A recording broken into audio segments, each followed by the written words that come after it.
Buen día, gracias por estar acá, por venir a esta charla sobre desarrollos sustentables y gobiernos de ciudades y gobiernos inteligentes. Gracias a la organización por permitirnos este espacio. Gracias una vez más a todos los que están acá. Gracias a Lucas, quien va a dar la segunda parte de la charla. El objetivo es hablar un poco sobre cómo desarrollar ciudades de forma sustentable y gobiernos, sobre todo él sabe mucho de cómo apoyar con tecnología a los gobiernos, Lucas está en ese tema.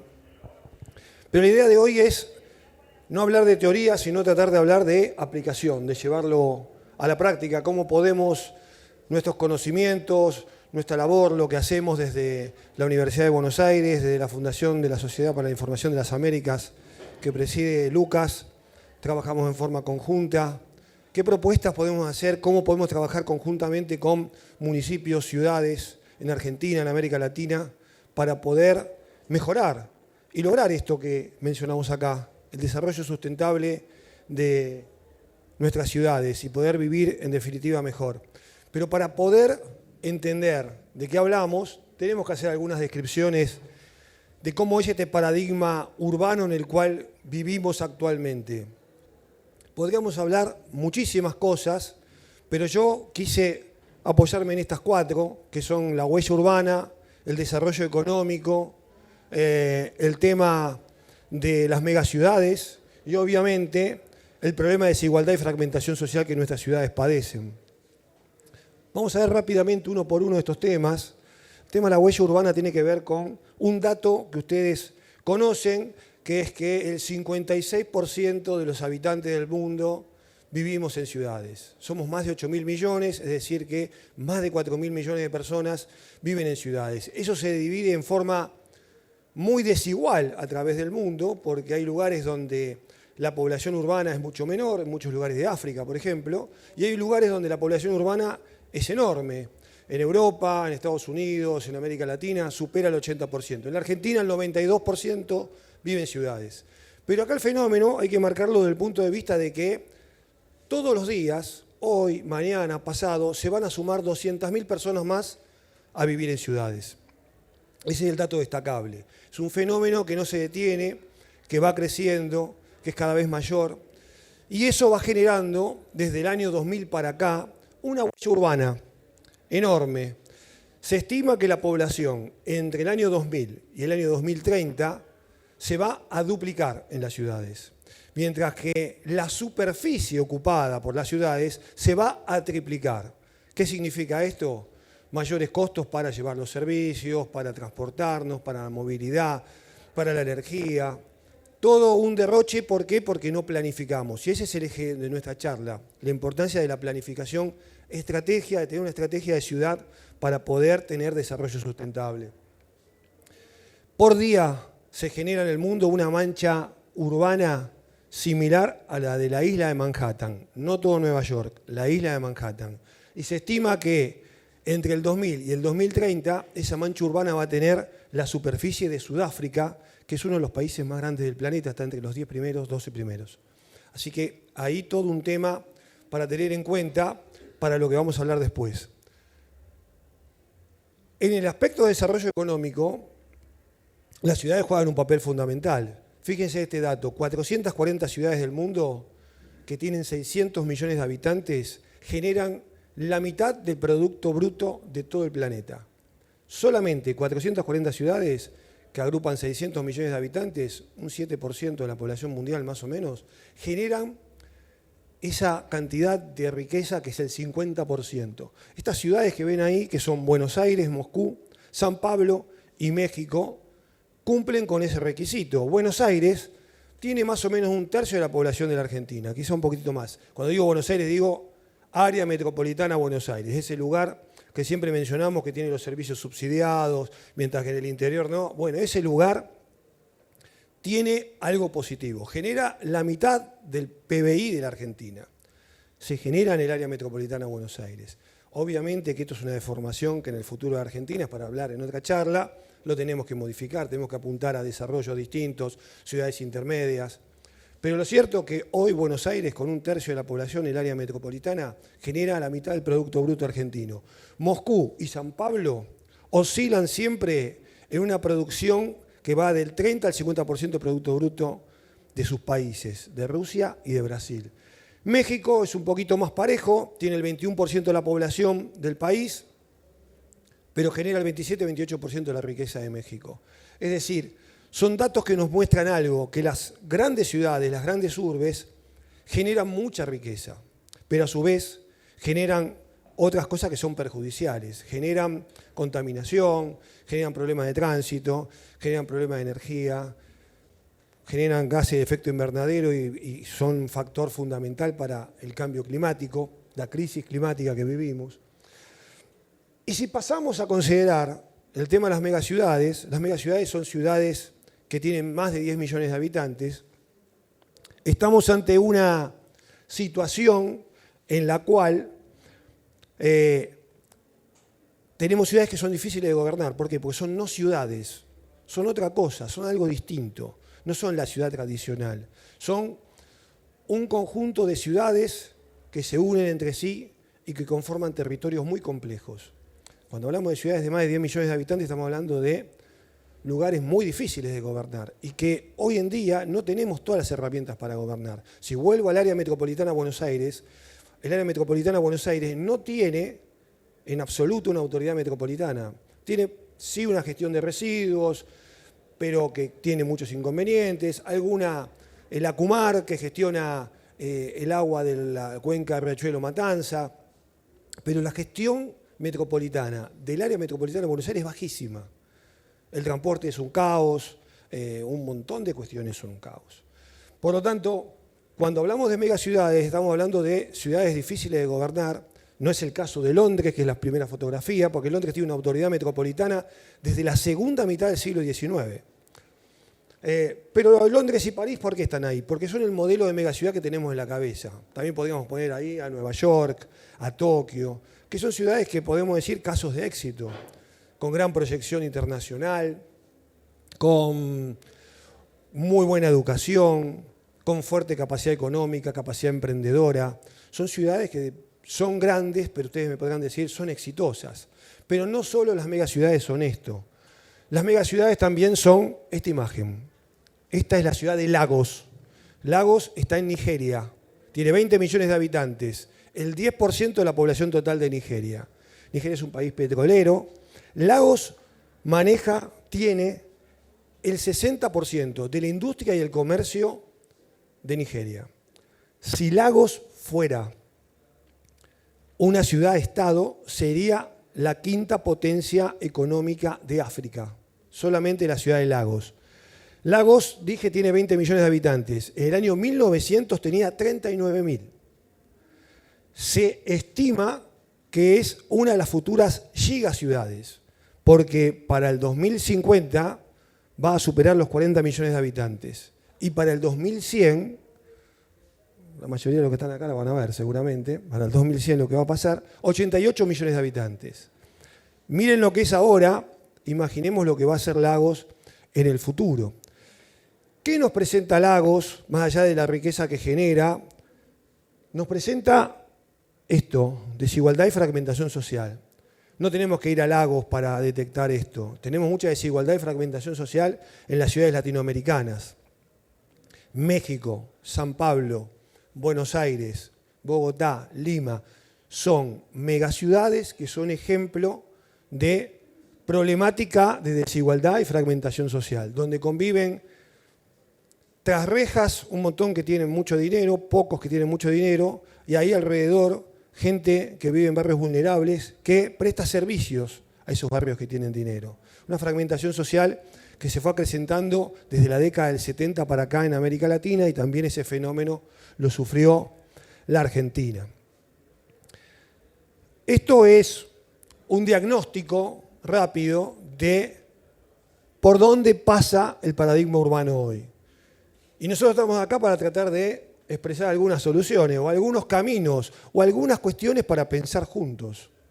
Y la primera que quiero traerles en este mediodía es este modelo que generamos en el Centro de Ciudades Inteligentes de la Facultad de Ciencias Económicas de la Universidad de Buenos Aires.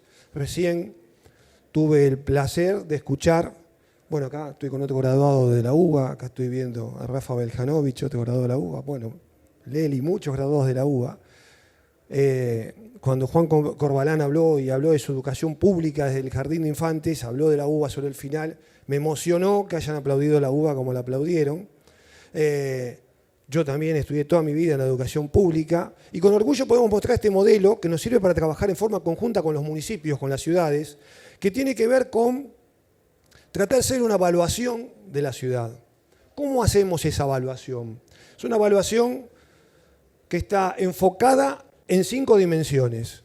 La dimensión de desarrollo económico, la de desarrollo social, la medioambiental, la que tiene que ver con temas políticos institucionales, de gobernanza, y todo lo que tiene que ver con la movilidad, el transporte, la infraestructura y la tecnología, por supuesto. En este modelo, ¿qué es lo que hacemos? Tenemos 5 dimensiones que debajo de esas 5 dimensiones cuelgan 31 variables. De esas 31 variables cuelgan 158 estándares. Si quieren se los digo al revés. 150 estándares que podemos medir. Un conjunto de estándares se puede agrupar en alguna variable y esas variables se agrupan en una dimensión. Es decir, podemos evaluar cuestiones pequeñas como cantidad de accidentes de tránsito que hay en determinado lugar de la ciudad, después llevarlo a una variable que tiene que ver con la seguridad del tránsito en la ciudad en general y después llevarlo a lo que tiene que ver con la dimensión social o la dimensión de transporte. Cuantitativamente, ¿cómo lo medimos? Lo medimos con 0 cuando la ciudad no le presta atención alguna al tema. Lo calificamos con 1 cuando la ciudad sabe que el tema existe, pero hace poco y nada o lo hace mal. Lo calificamos con 2 cuando la ciudad está haciendo algo pero no es lo suficiente. Calificamos con 3 cuando la ciudad lo está haciendo bien. Calificamos con 4 cuando lo está haciendo muy, muy bien. Y calificamos con 5 cuando la ciudad está alcanzando en ese estándar o en esa variable parámetros internacionales. Por supuesto que cuando hemos trabajado con estas cuestiones nos hemos encontrado con que es difícil encontrar un 5 en la calificación de los estándares. ¿Cómo lo hacemos esto? Miren, hay un doble formato. Nosotros trabajamos con el gobierno local. Nos juntamos con el gobierno local, buscamos información y podemos ir calificando cada uno de los 158 estándares, los que nos va a llevar a la calificación de cada variable, de las 31, después de cada dimensión. Y una calificación global. En ese sentido, vamos a tener un resultado que puede variar si nosotros hacemos encuesta de percepción con los ciudadanos. Porque puede ser que el gobierno local esté evaluando, por ejemplo, la recolección de residuos con 4 puntos. ¿Por qué? Porque la hacemos muy bien y te dan los argumentos. Ahora, cuando haces la cuenta de percepción y hablas con la gente, le preguntás a la gente y la gente te dice, no, yo lo califico con 2, porque a mí me siguen pasando a sacar la basura una vez por semana. ¿Qué nos permite ver eso? Las brechas que hay entre la percepción que tiene la gente de un estándar, de una variable o de una dimensión respecto a lo que el gobierno local está observando o está viviendo. Eso permite establecer lugares para achicar la brecha. Es decir, ¿qué estamos haciendo y en qué podemos mejorar? ¿Cómo podemos llegar a cubrir la satisfacción que me está pidiendo el vecino de la ciudad? Ahora, nosotros, como centro de estudios de la facultad, podemos hacer este trabajo si un municipio, una ciudad nos lo pide, trabajamos conjuntamente, y determinamos cómo están los distintos estándares que, a partir de nuestro modelo, cómo están los estándares que tiene esa ciudad. Pero también nosotros podemos hacer el trabajo por nosotros mismos buscando información, entrevistando a funcionarios, buscando información en la página web, buscando información en distintos documentos que haya respecto a la ciudad. Y en este momento estamos trabajando en la construcción de un ranking desde nuestro observatorio, donde van a aparecer estas 10 ciudades que son los 10 aglomerados urbanos o conglomerados urbanos más grandes de la Argentina. Entonces van a salir calificados en todos los estándares, en las 31 variables y en las 5 dimensiones, y va a haber una tabla de posiciones, y también a nivel global. tengo alguna punta de cómo va a dar ese resultado. Buenos Aires cuenta con ventaja, obviamente, porque hay una cuestión esencial para cualquier cosa que tenemos que hacer en una ciudad: la solvencia económica. Sin dinero, difícilmente podamos llevar a cabo políticas públicas de impacto. Pero también hay un segundo tema. Una vez que tenemos el dinero, tenemos que tener eficiencia en la gestión de ese dinero. Tenemos que saber gestionarlo, y esto es lo que nos permite el análisis que hacemos y que yo mencionaba antes. Porque ustedes me dirán, yo tengo ahí un diagnóstico y acá, por ejemplo, un ranking. ¿Para qué me sirve? Para saber cómo estamos y cuáles son mis prioridades. Porque en definitiva se trata de construir políticas públicas, de innovar, de gestionar, de hacer las cosas mejor para que la gente viva mejor. Entonces nosotros vamos a ir en búsqueda de esto, de cumplir con estas buenas prácticas que ven ahí. Nosotros hicimos un trabajo comparativo entre casos de éxito a nivel global. Surge de la tesis doctoral que originalmente hice yo hace unos cuantos años. Si quieren lo pueden asimilar con ir en búsqueda de la nueva Agenda Urbana Hábitat 3. O podemos ir a estos 40 buenas prácticas. Ahora, yo hago un diagnóstico de mi ciudad y voy a ir a buscar todas las 40 buenas prácticas. ¿Voy a cumplir con todo eso? Es imposible. Yo, como tengo recursos escasos, sea la ciudad que sea, aunque sea Londres, París, Nueva York o Tokio, tengo que determinar, a partir del diagnóstico, el estudio que hice, la evaluación que mostré anteriormente, cuáles son mis prioridades y en dónde tendría que poner mis recursos y acento yo para trabajar más y apuntar a alguna de esas buenas prácticas.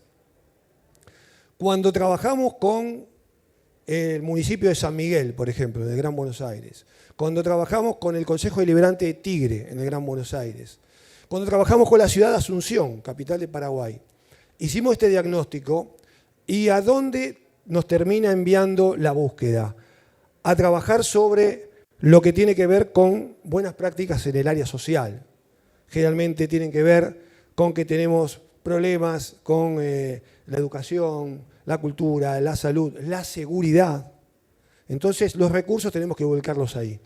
Generalmente va por ese lado, por supuesto que muchas veces también movilidad es un aspecto fuerte, pero también hay que atender las cuestiones de desarrollo económico, porque si desarrollamos económicamente, armamos el ecosistema emprendedor, atraemos inversiones, atraemos y generamos un polo de economía del conocimiento, vamos a generar empleo, empleo de más calidad, y eso va a mejorar también la situación social. Esa es la situación a la cual queremos arribar. Un diagnóstico claro, trabajado en forma conjunta entre la universidad y la ciudad para poder determinar una evaluación cuantitativa y cualitativa y a partir de ahí ver cuáles son nuestras prioridades de trabajo y apuntar hacia estas buenas prácticas. A todas no, a las que nos convenga a nosotros como ciudad porque son la mayor urgencia.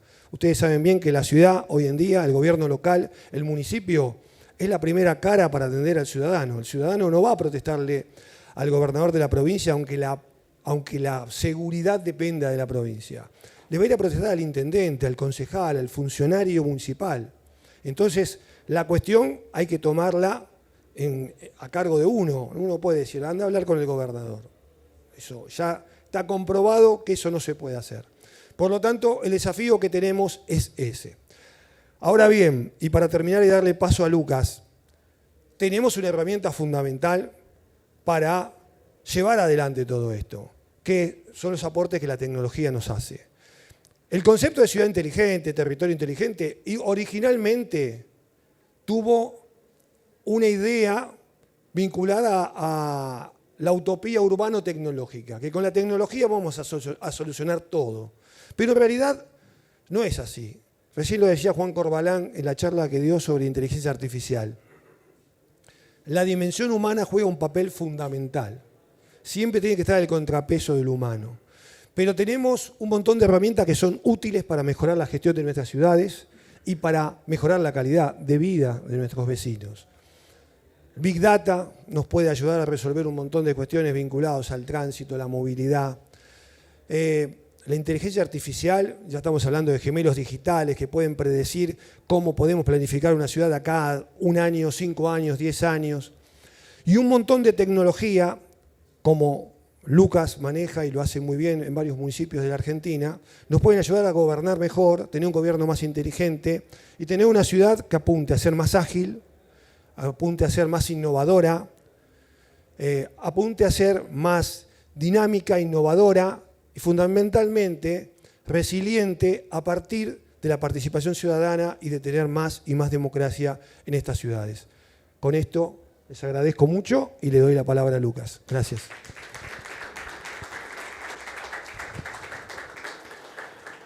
Gracias, Omar. Casi me empezás a spoilear la charla. Bueno, muchas gracias a todos. Gracias, Omar, también por hacerme parte de tu track, de tu parte de la conferencia. Yo soy Lucas Lanza, me presento a nivel general. Tengo 25 años más que Mateo Salvato.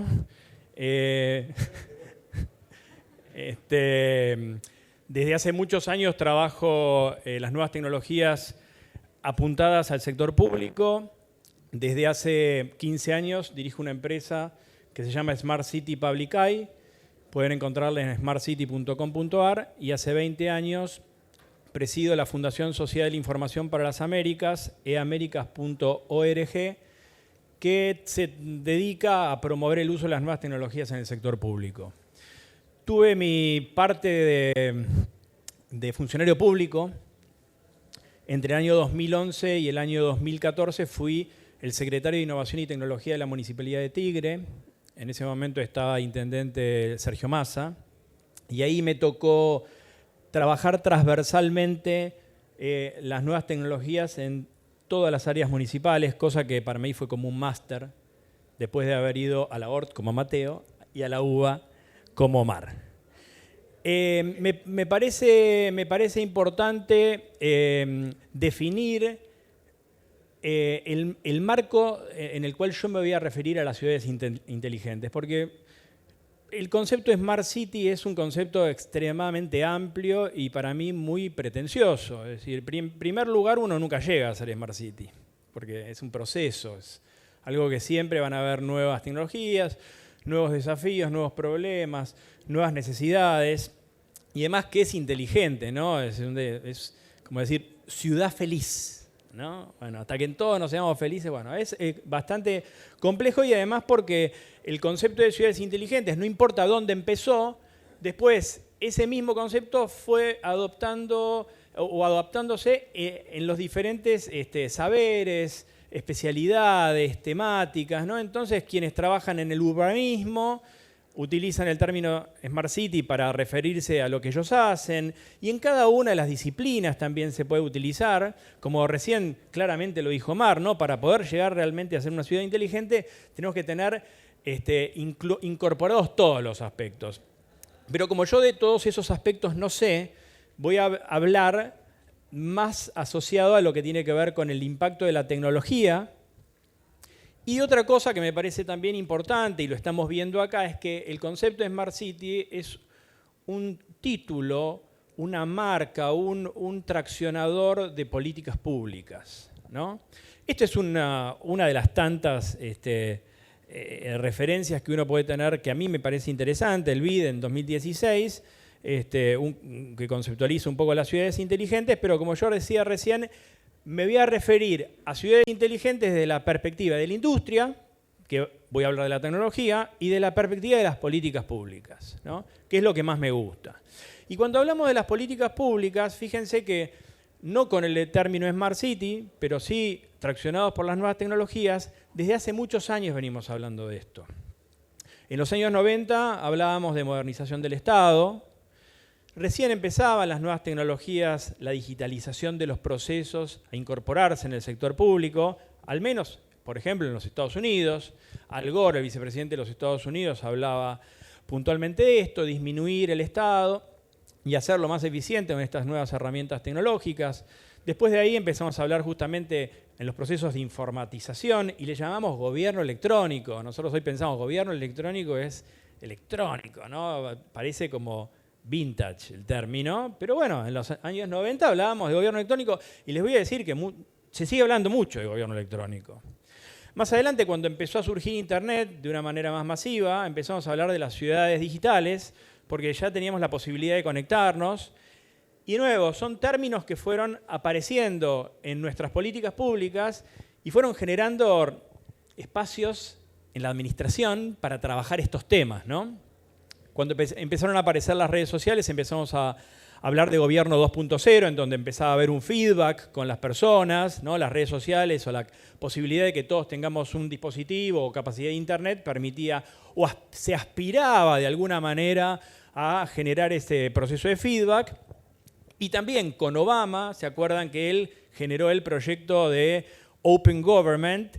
Y en ese contexto estábamos todos muy entusiasmados porque decíamos, bueno, el uso de los datos para tomar decisiones gubernamentales y abrir el gobierno, etcétera. Bueno, de nuevo fueron títulos hasta llegar hoy en día al concepto de ciudades inteligentes, que está muy familiarizado y que, bueno, este evento que ya desde hace años se viene realizando es uno de los principales promotores de que nosotros, estando en el municipio, en las diferentes provincias, en diferentes lugares de la administración pública, estemos muy interesados en venir y conocer qué se hace con esto, ¿no? Ahora, cuando hablamos de ciudades inteligentes, pasó algo por el cual empezamos a hablar de ciudades inteligentes desde la perspectiva de la tecnología. Como en las anteriores pasó la digitalización, Internet, las redes sociales, etc. Cuando hablamos de inteligente, en nuestra perspectiva, es que ya hay una maduración y una posibilidad de acceso en algunas tecnologías que ya forman parte de nuestra cotidianidad. Todos estamos familiarizados prácticamente de todos estos términos que vemos acá, algunos en mayor medida, otros en menor medida, pero son todas herramientas disponibles en la actualidad que entre sí generan una disrupción, un salto cuantitativo de lo que nosotros podríamos llegar a ser absolutamente exponencial. Lo vamos a escuchar acá durante los próximos días, lo escuchamos recién en algunas charlas, pero la verdad es que todo lo que la tecnología puede hacer es fascinante si la usamos bien. IoT o Internet de las Cosas, la posibilidad de sensorizar todo lo que, hablando en la ciudad propiamente dicho, sensorizar todo lo que pasa en la ciudad y conocer en tiempo real que eso se transforme en un dato que nos llega a nosotros y nosotros procesarlo. Es decir, los sensores siempre existieron, hace muchos años que existen, no siempre, pero hace muchos años existe, pero hoy, con la conectividad que tenemos y con el costo que tienen, podemos tener una gran cantidad de sensores que conectados entre sí y conectados a la red permiten darnos información en tiempo real. Si sube el río, si el tacho de basura está lleno, si tenemos más tráfico del que tenemos que tener, si hay una estructura como un puente que está vibrando más que lo que tiene que vibrar, etcétera, etcétera, etcétera. Podemos conocer lo que pasa en la ciudad y, como el término que dijo recién Omar, poder empezar a construir nuestro gemelo digital en donde nosotros podamos hacer pruebas, por ejemplo, bueno, ¿qué pasa si detengo el tránsito acá? ¿Qué pasa con el sistema de tránsito? Y tantas otras cosas que nosotros podemos representar digitalmente, simularlas en este gemelo digital a partir de la data que nosotros fuimos construyendo a lo largo del tiempo. Y otro de los conceptos justamente es esta posibilidad de almacenar y de procesar grandes volúmenes de información, el concepto de Big Data, ¿no? En donde hoy ya también lo tenemos como algo frecuente en nuestras conversaciones, principalmente de tecnología, es otro de los componentes. La inteligencia artificial, por supuesto, la inteligencia artificial más en los últimos meses lo hemos visto explotar porque apareció OpenAI y otras tantas herramientas que hacen que la inteligencia artificial nosotros la podamos ver, tocar, usar en nuestro propio teléfono. Pero la inteligencia artificial u otras herramientas como BI, etcétera, existen hace muchos años también y ayudan a sistematizar procesos, automatizar procesos y conocer de manera preventiva o predictiva qué es lo que puede pasar. La ubicuidad y la hiperconectividad, que es que todos ustedes, todos nosotros tengamos un teléfono que es una computadora extremadamente poderosa en nuestra mano. Eso es algo que al sector público le ayuda un montón, porque distribuye esa posibilidad de que haya una digitalización de trámites, de servicios, etcétera, y esté en la palma del vecino. La posibilidad de que eso exista, hace que todo eso sea una realidad, no solamente para ver lo que pasa en la ciudad, sino la interacción que podamos tener con los vecinos, etcétera, etcétera. Y después blockchain, que podemos decir que va a ser una tecnología que va a hacer que todos estos procesos estén cuidados desde la perspectiva de la protección de la información y de la veracidad de la información, etcétera. Probablemente sea de los términos menos conocidos en este contexto, pero es uno de los que para nosotros son estos los componentes que permiten hablar de una Smart City. Fíjense en el concepto de IoT, la cantidad de cosas que nosotros podemos saber de la ciudad en tiempo real. Esto está como medio achatado, ¿no? Pero esta información nosotros la podemos encontrar en un montón de lugares. Estos son redes de sensores que nosotros tenemos ya integrado a una plataforma que trabaja con municipios y que, bueno, obviamente en algunos casos funciona, en algunos casos no se utiliza, pero todo esto es lo que uno puede hacer con la tecnología en una ciudad. Ahora, miren, les voy a leer algo que acaba de publicar la CAF con el trabajo que hizo una ONG local que se llama Asuntos del Sur, cuya directora y equipo están en esta expo, es decir, van a poder, traten de encontrarla a Fiorella o a Anita, que están por acá, y ellos tuvieron financiado un estudio que terminaron hace muy poco, sobre 370 municipios, el 90% de más de 50.000 habitantes de la Argentina. Fíjense esto. Aquí están los años que no tiene Salvato. Solo el 8% de los municipios de la Argentina, de estos 370, que es una muestra bastante importante sobre los 2.171, porque el resto son mucho más pequeños, solo el 8% de los municipios de la Argentina tiene una estrategia de transformación digital. 8% dije. El 100% ya tiene internet. En algunos casos, obviamente que el internet no alcanza para tener las velocidades que uno pretende, pero ya hay el 100% de conectividad a internet en Argentina. No les voy a spoilear todo el informe, pero les voy a dar algún dato más. Solo 2 de cada 10 de esos 370 municipios posee el expediente electrónico en la mayoría de sus trámites. Y el último, que al menos yo les voy a contar, el 70% no posee un equipo de modernización o de transformación digital. Entonces, nosotros podemos pretender que la ciudad sea inteligente, pero si nuestro gobierno todavía no tiene la posibilidad de entender lo que se puede hacer con esa tecnología, no podemos hacer una ciudad inteligente, ¿no? Entonces, a veces, y esto nosotros lo vemos desde hace mucho tiempo, los municipios son los excelentes compradores de tecnología, porque piensan que la tecnología va a hacer una transformación. Y la tecnología, si no está protocolizada, es decir, si no está vinculada a una política pública, a poder mejorar alguna política pública, ser más eficiente en algún proceso de gobierno, la tecnología termina teniendo un retorno de la inversión hasta negativo. El retorno de la inversión, ¿qué significa? Que yo compro algo y el beneficio que yo voy a tener es mayor al que yo pagué. Y uno de los ejemplos típicos que nosotros desde hace muchos años vemos en los municipios son los famosos centros de monitoreo.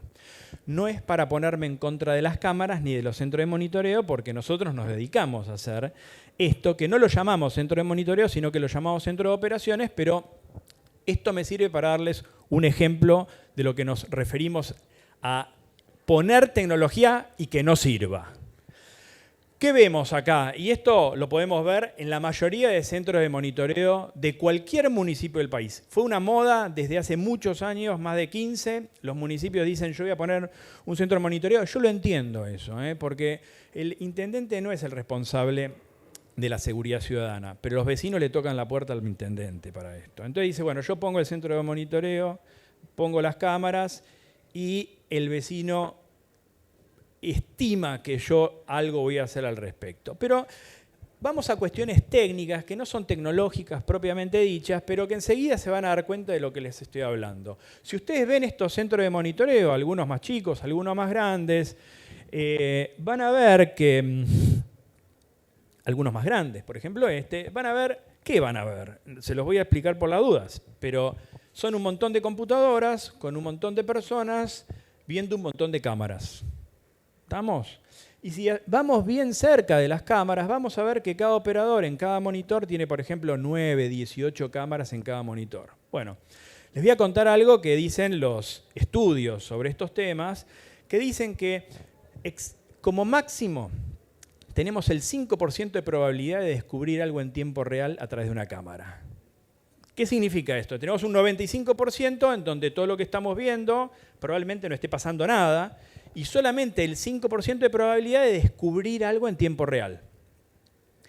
En tanto y en cuanto yo esté capacitado, en tanto y en cuanto yo esté descansado, y en tanto y en cuanto yo no vea más de 4 cámaras fijas en un solo monitor.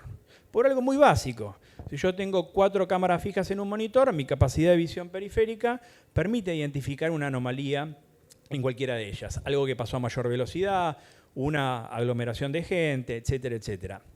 Si yo tengo 9 en un monitor, mi visión va a tener que estar circulando por las cámaras, viendo algo chiquitito y tratando de descubrirlo. Por lo tanto, las posibilidades de descubrir algo en tiempo real van a 0. ¿Qué significa esto? Entonces, que un centro de monitoreo que yo puse para la prevención ciudadana, en donde estoy poniendo metro cuadrado, tecnología, fibra óptica, electricidad, aire acondicionado, recursos humanos, no está sirviendo para lo que yo quiero. Entonces nosotros empezamos a trabajar un concepto que no lo descubrimos nosotros, lo fuimos a ver. Yo tuve la oportunidad de visitar muchos centros de operaciones en diferentes partes del mundo, y en el año 2011 visité este, que es el del Centro de Operaciones de Río de Janeiro. Cuando yo lo visité, recién se estaba inaugurando, todavía no habían sido las Olimpiadas, todavía no había sido el Mundial de Fútbol, todavía no había sido la reunión del G20. Entonces el alcalde estaba muy entusiasmado, pero bastante preocupado por esto que se le venía, ¿no? Que era todo el mundo viendo Río de Janeiro. Y nos contó una anécdota que era la siguiente. Me dice, Lucas, el prefecto, ¿no? Nos dice, un día se desmoronó un morro en las favelas de Río de Janeiro. Nosotros sabíamos que ese morro se podía desmoronar porque teníamos informes de urbanismo que nos decía, bueno, las construcciones muy precarias, etc. También sabíamos que iba a haber un evento climatológico fuera de lo común, teníamos los informes de meteorología. Sabíamos que habían calles cortadas porque nosotros mismos autorizamos que se corten las calles en diferentes lugares de la ciudad. Sabíamos que era hora pico. Sabíamos que nuestros recursos estaban desplegados en la ciudad de determinada manera, que algunos funcionaban, otros no funcionaban. Ahora, yo me saqué un 4 en la CUDA, en ir a ayudar en ese proceso. Casi me votan, dice, ¿no? Hubiese estado muy bueno que toda esa información que yo tenía hubiese estado en el mismo lugar, ¿no? Y es ahí en donde se empieza a cambiar el concepto de centro de monitoreo a centro de operaciones. Y este es un recurso que funcionó muy bien en las ciudades y principalmente en la mayoría de los más de 18.000 municipios que tiene Latinoamérica, porque de nuevo, el intendente no es el responsable de la seguridad ciudadana, pero sí es el responsable de lo que va pasando en la ciudad. Es como si fuese un director de orquesta en donde tiene que interactuar con la policía, con los bomberos, con las ambulancias, con control urbano, con defensa civil, con tránsito y transporte. Es decir, y además es si quieren, el gobierno local es el que tiene que auditar, controlar y hacer que funcione bien algo que nos llega siempre a la factura, ABL, alumbrado, barrido y limpieza. Mínimo, ¿no? Bueno, muchos municipios ahora últimamente me están diciendo, Lucas, tenemos que volver a controlar ABL. Le digo, ¿por qué? ¿No era lo que siempre hacías? No, porque yo recibía muchos subsidios, entonces estaba enfocado en hacer puentes, viaductos, plazas, pero ahora no hay plata. Entonces, ese no es más el incentivo que yo puedo plantear frente a los ciudadanos, entonces tengo que volver a tener un buen ABL, una buena alumbrado, barrio y limpieza. Entonces lo que nosotros empezamos a trabajar fue este concepto de centro de operaciones, en donde ya no solo... una cosa interesante que les quiero mostrar de lo anterior, y esto yo creo que hay algunos funcionarios en este espacio, y lo interesante que nos contaba el prefecto es lo siguiente. Nosotros tenemos un montón de información de la ciudad. Las cámaras son una de las tantas fuentes de información que nosotros tenemos, que de hecho son las más caras que hay. Pero tenemos un montón de otras. Tenemos, no sé, el Crónica Carioca, ¿no? Que siempre está con la cámara en algún lugar y nos da información. Bueno, Crónica Carioca tiene que estar en nuestro video wall. tenemos que tener los mapas con la ubicación de todos los recursos que nosotros tenemos que ver lo que dicen las personas en las redes sociales, tenemos que tener mapas con lo que está pasando el clima. Entonces, el primer cambio que nosotros vimos en este centro de operaciones muy interesante es que ya no veíamos cámaras de videovigilancia. También veíamos información, toda la información en plataformas que integraban una información con otra. Y después lo que veíamos es que los recursos humanos, que en particular lo que no me gustaban es que estaban con esos overol blancos que parecían, no sé, parecían que estaban por pintar el centro de operaciones. 5 minutos, ya me voy a apurar. Estaban ellos ahí para trabajar colaborativamente para resolver los problemas, ¿no? Porque cuando llega un problema es multicausal, multidimensional, tengo que coordinar, entonces ya no es más un centro de monitoreo y pasar a ser un centro de operaciones. Este es uno de los recursos que nosotros estamos promoviendo dentro de los municipios, en donde decimos, señores, la tecnología está, hagamos un plan con la tecnología, trabajemos con nuestros recursos humanos y pensemos la oportunidad de dejar de invertir solamente en la compra de tecnología y unificarla de una manera más inteligente. No me queda mucho tiempo. Estos son algunos centros de operaciones que nosotros hicimos. Este es el de Tigre. Yo estaba en la gestión cuando tuve que diseñar y implementar este centro de operación. Este es otro que le hicimos en La Matanza, etc. Y hay varias cosas de futuro que le podemos contar. Pero hay una que está por venir y seguramente nosotros, de la misma manera que en Tigre lanzamos la primer flota de drones en el año 2012, y esto lo pueden después googlear y ver, que fue extremadamente útil para la gestión, no solamente para la seguridad, sino para el control urbano a nivel general. Nosotros hoy estamos trabajando con una tecnología que hace muy poco tiempo fue aprobada por la Comunidad Europea y por el gobierno de los Estados Unidos, que es un factor muy importante, sus organismos específicamente desarrollados para esto, que son los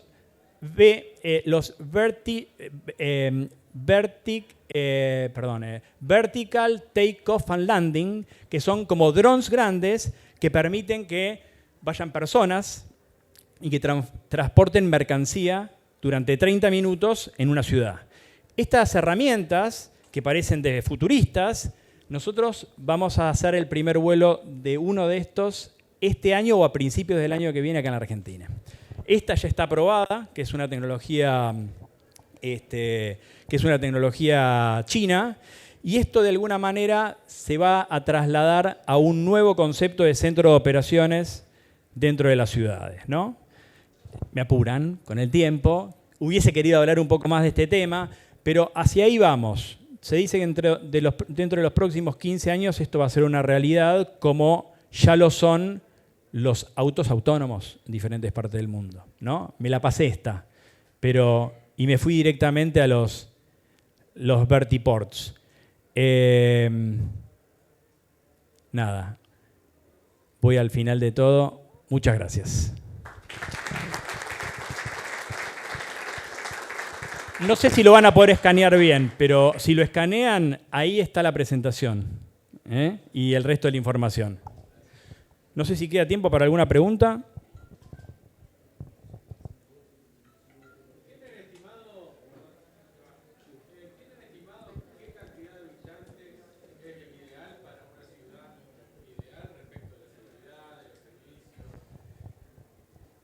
Yo ese dato no lo tengo y creo que todas las ciudades son distintas y todas las ciudades deberían apuntar a ser seguras e inteligentes. No importa la cantidad de habitantes que tengan.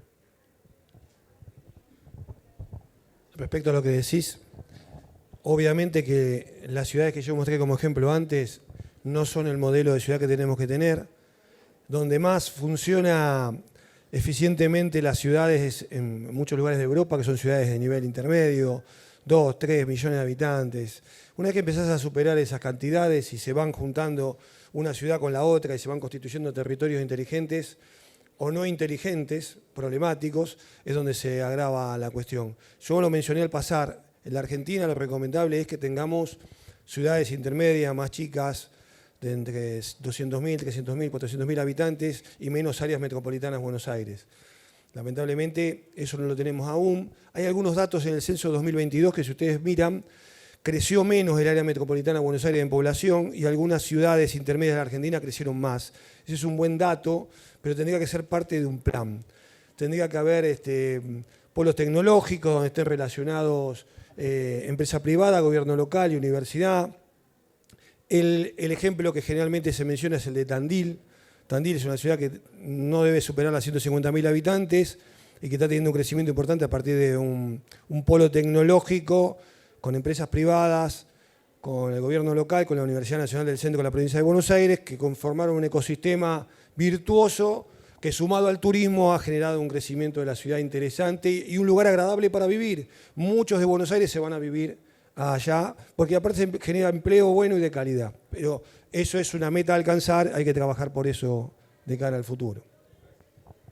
Bueno, terminamos a punto. Muchísimas gracias.